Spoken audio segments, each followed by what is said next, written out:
ராகுல் காந்தி தன்னுடைய 2வது பிரஸ் மீட்டில் அவர் எடுத்து வைத்த ஒரு மிக முக்கியமான ஆதாரம், ஒரு சில ஆதாரங்கள் அதில் இதுவும் ஒன்று. காலை 4:07 ஒரு நபர் எந்திரிக்கிறார். Early morning 4:07 AM.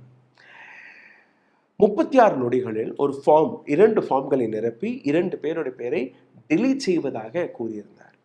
இது மட்டுமல்ல, இன்னொரு கேஸில் நீங்க பார்த்தீர்கள்னா ஒரே நபர் 14 நிமிடத்தில் 12 பேருடைய பெயரை நீக்கிவிட்டார். இன்னொரு கேஸ் ஸ்டடியில் நீங்க பார்த்தீர்கள்னா ஒரு பெண்மணி, 63 வயதான பெண்மணி, இன்டர்நெட் தெரியாது, போன் ஆப்ரேட் பண்ண தெரியாது, 12 வெவ்வேறு நம்பர்களை வைத்து 12 வெவ்வேறு ஃபார்ம்ஸ்களை நிரப்பி அந்த பெண்மணி பெயர்களை நீக்கிவிட்டு. இது எல்லாமே ஸ்பெசிஃபிக்கான கம்ப்ளைண்ட்ஸ்கள். ஸ்பெசிஃபிக்கா இந்த நபருடைய பெயர் நீக்கப்பட்டது, இந்த நபரால் நீக்கப்பட்டது என்கிற விஷயம். என்கொயரி நடத்தப்பட்டதா? கிடையாது. ஸோ இது எல்லாமே நீங்க பார்க்கும்போது என் கையில் இருக்கக்கூடிய இந்த 2 கடிதங்களையும் நீங்க மிகவும் ஆழமாக பார்க்க வேண்டும். காரணம், ராகுல் காந்தி தன்னுடைய பிரஸ் மீட்லேயே நீங்க பார்த்தீர்கள்னா 18 முறை, ஒரு முறை 2 முறை அல்ல, 18 முறை இது போன்ற கடிதங்களை எழுதியதாக கூறியிருக்கிறார்கள்.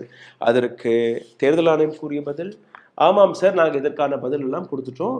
மார்ச் மாதம் 2023 இதற்கான விளக்கத்தை நாங்கள்